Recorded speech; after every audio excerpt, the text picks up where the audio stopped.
BEd second year BSc first year के इनके अंदर सबसे पहला हमने कल टॉपिक पढ़े थे गुलाम का नियम। गुलाम के नियम के बाद हाथारोपण का सिद्धांत, यानी गुलाम का नियम ए बराबर क्या होता है K Q naught Q upon R square और आर वेक्टर आर कैप। इनके बाद पढ़े थे हम हाथारोपण सिद्धांत। तो हाथारोपण सिद्धांत में क्या पढ़ा था कि जो summation K Q naught Q upon R square R cap यह पढ़े थे। अब मैं बात कर रहा हूं इनकी विशेष स्थिति के। तो विशेष स्थिति सबसे पहले यानी वी आयतन वाले किसी क्षेत्र के अल्पांश विद्यमान हो, यानी हमें जो कोई पृष्ठ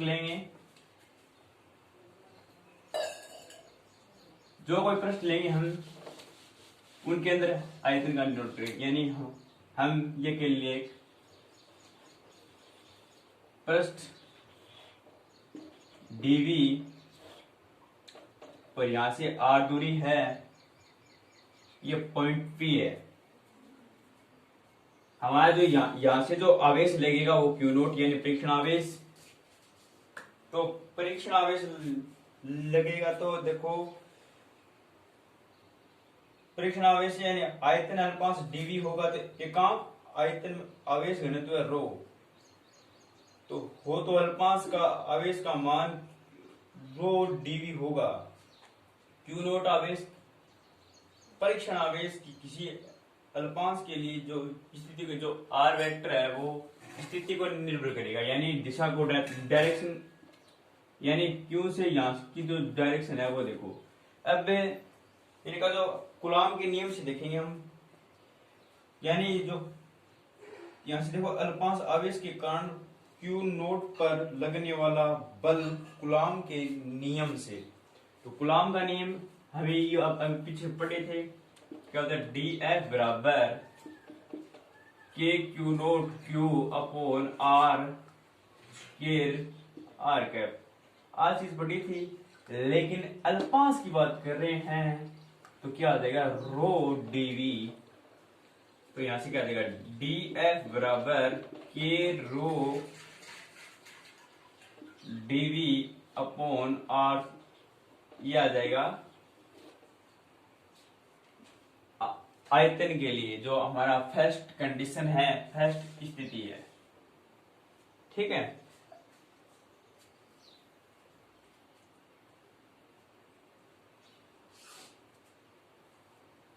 अब आगे देखो अगला कंडीशन नंबर दो। कंडीशन नंबर दो क्या है कि यदि आवेश वितरण एक रैखिक हो तो प्रत्येकांक लंबाई का घनत्व लैम्डा परीक्षण आवेश पर लगने वाला बल कूलॉम के नियम के अनुसार जो परीक्षण आवेश यानी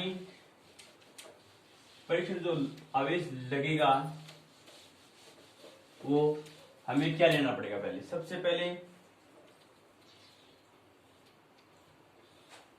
यहां से हमारा क्या लग रहा है, जो ये देखो ये एक लाइन है जहां पर हमने के लिए ये एक अल्पांश है, ये क्या है अल्पांश डीएल अल्पांश, और यहां से क्या लिया हमने क्यू नोट आवेश लिए। तो यहां से हमें जो इनका जो घनत्व है क्या होगा, यानी इनका जो घनत्व लिखेंगे हम, घनत्व किन से नोट करते हैं, घनत्व से करते हैं लैम्डा को डिनोट। तो यहां से क्या आ जाएगा लैम्डा डीएल हो जाएगा ना। तो एफ बराबर क्या हो जाएगा K Q naught lambda DL upon R दूरी है तो आर कैप, ए हो जाएगा रैखिक आवेश घनत्व के लिए। अब मैं जब यहां से मैं कंडीशन लगाऊं, यानी हम सीमित की बात कर रहे हैं, यानी इनके लिए जो इसी एरिया की बात करें तो हम इंटीग्रेशन कर सकते हैं, समाकलन कर सकते हैं। तो समाकलन जो यहां समाकलन कर लो उसे समेशन लगा लो, तो क्या आ जाएगा एफ बराबर हो जाएगा summation Q K Q naught lambda D L upon R square.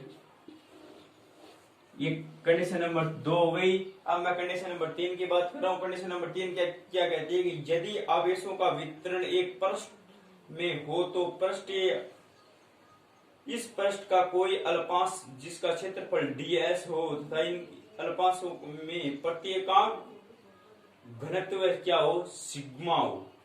Sigma हो तो कूलॉम के नियम के अनुसार प्रेषण आवेश पर लगने वाला बल। पृष्ठ लेंगे हम आपकी बार जिनका पृष्ठीय आवेश घनत्व क्या होगा, किन से डिनोट करते हैं, सिग्मा से बात करते हैं ना। तो हमें ये क्या लिया, एक पृष्ठ ले लिया। पृष्ठ हमारा पृष्ठ यहां से क्यू नोट आवेश, सीधी सी बात है। तो यहां से ये क्या हो जाएगा, ds हो जाएगा यार दूरी है। तो अब मैं इनकी बात करूं तो इंटीग्रेशन करने के लिए कंडीशन क्या कहती है कि जो हम अब की बार क्या ले रहे हैं, पृष्ठ ले रहे हैं। तो f बराबर क्या हो जाएगा, f वेक्टर के बराबर हम मान सकते हो कि f वेक्टर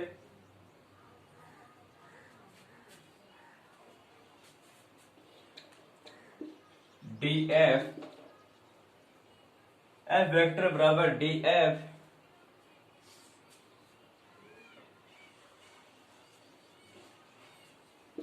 ये क्यू नोट कॉमन आ जाएगा। और इनकी बात करें पृष्ठीय तो sigma ds upon R square R cap. Condition number 3। अब मैं जो कंडीशन नंबर 3 है वो कंप्लीट हो चुकी है। अब मैं बात कर रहा हूं इलेक्ट्रिक फील्ड, जो विद्युत क्षेत्र।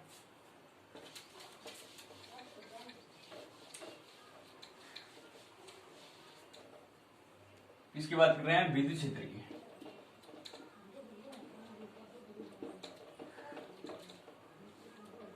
विद्युत क्षेत्र क्या कहते हैं कि जिसके मतलब वह क्षेत्र जिसमें कोई आवेश अपनी स्थिति के अनुसार का बल का अनुभव करे, उसे विद्युत क्षेत्र कहते हैं। जैसे हमारे पास कोई स्थिति का जो अनुभव हम कर सकते हैं उसे वो कहते हैं विद्युत क्षेत्र या इलेक्ट्रिक फील्ड। यानी किसी आवेश के चारों ओर की असीमित क्षेत्र है हो तो यदि इस को असीमित क्षेत्र की किसी अन्य आवेश को लगने वाले बल का अनुभव करता है, उसे क्या कहते हैं, विद्युत क्षेत्र कहते हैं।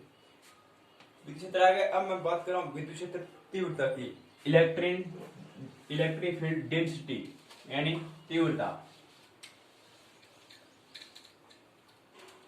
तीव्रता के अंदर हम क्या लेंगे, प्लेट लेंगे। क्या ली, प्लेट। तो प्लेट ये देखो पॉजिटिव चार्ज, प्लेट ये साइड पॉजिटिव होता है और एक साइड नेगेटिव होता है, हो गया ना, पॉजिटिव और नेगेटिव। ठीक है।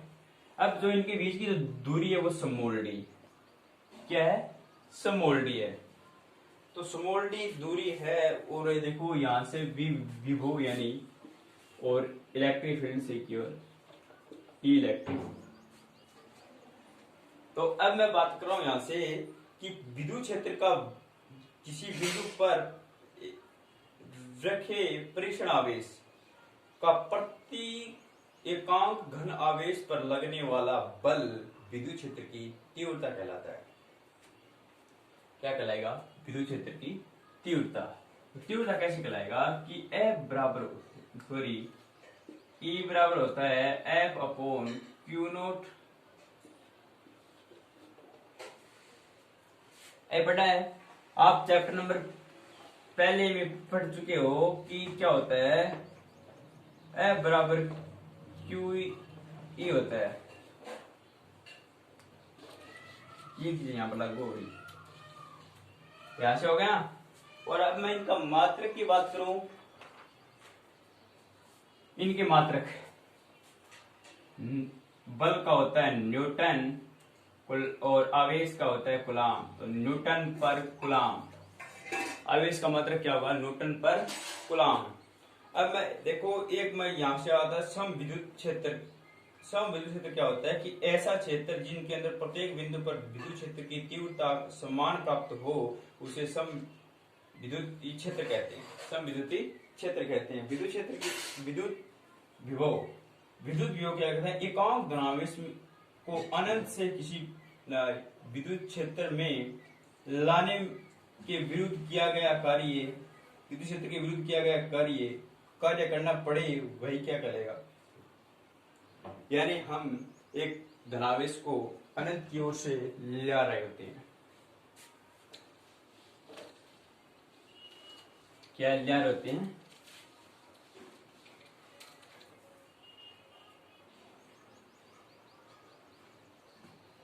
विद्युत विभव के अंदर जो हम अनंत के विरुद्ध कार्य करेंगे तो W बराबर हो जाएगा माइनस, क्या फॉर्मूला हो जाएगा? इलेक्ट्रिक फील्ड के विरुद्ध कार्य कर रहा है, इलेक्ट्रिक फील्ड के विरुद्ध कार्य करेगा तो ये फॉर्मूला होगा। ठीक है। जब मैं Q नोट यानी प्रेक्षण आवेश A के आवेश की बात कर रहा हूं, यानी A के आवेश Q नोट बराबर 1 होगा तो V बराबर होगी क्या हो जाएगा? माइनस का W हो जाएगा। ठीक है। अब आगे जो अगला टॉपिक है, अगला टॉपिक क्या आता है कि अगला टॉपिक होता है विद्युत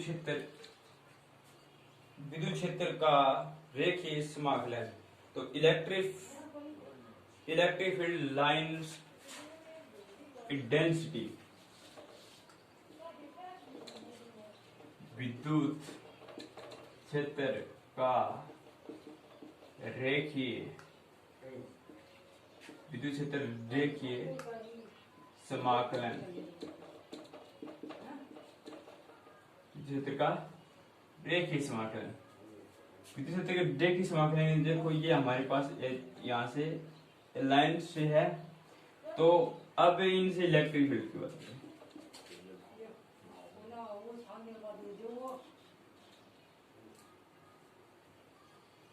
हमारे पास बिंदु है ए और ए से बी हमें एक लाइन है, तो इनसे जो डीएल है वो क्या एक अल्पांश है। तो अब विद्युत क्षेत्र में किसी पथ पर विस्थापन दिशा अल्पांश डीएल हो तो अल्पांश की गुणनफल को विद्युत क्षेत्र का रेखीय समाकलन कहते हैं। अब मैं ए और बी की बात कर रहा हूँ, सिर्फ ए और बी के अंदर रेखीय समाकलन कैसे होगा? यानी ए और जो हमारा जो पथ है ए और बी है, इनके अंदर समाकलन किस प्रकार करेंगे हम? इंटीग्रेशन जो है तो ए और बी से बंधा हुआ है तो सीमित होता है समाकलन का, तो क्या हो जाएगा?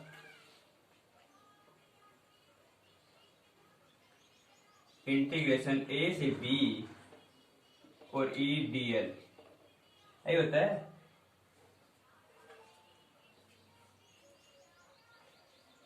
अब यानी विद्युत क्षेत्र के जो क्यू आवेश लगने का बल क्या करेगा? F minus Q E. तो स्थिति को विद्युत क्षेत्र के जो आवेश पर लगेगा, जो बल लगेगा वो क्या हो जाएगा? F बराबर माइनस क्यू ई। ठीक है।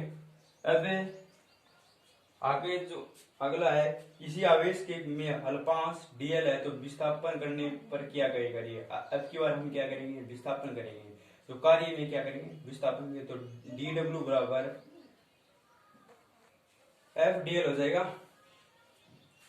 डी डब्ल्यू बराबर कार्य में विस्थापन कर रहे हैं आपकी बार, तो डब्ल्यू समाकलन डीएल,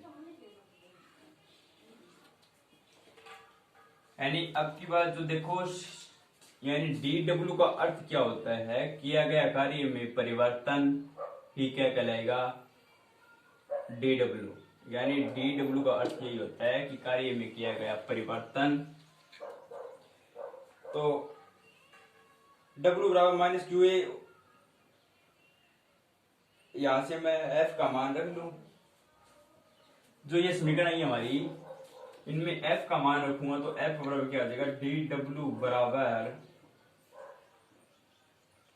क्या आता है? Q E D L, Q E D L आता है। तो Q बार गया और E अंदर बचा तो E आ गया, तो W बराबर या W बराबर क्यू ADL। ठीक है, आगे जांच देखो, Q आवेश पर A से B तक ले जाने में किया गया कार्य विद्युत क्षेत्र E वे की समाकलन Q से गुणा करवाने के बराबर होता है। जब अर्थात विद्युत क्षेत्र में एकांक धनावेश के विस्थापन करने में किया गया कार्य विद्युत क्षेत्र की दे समाकलन के बराबर होता है। यदि से B तक का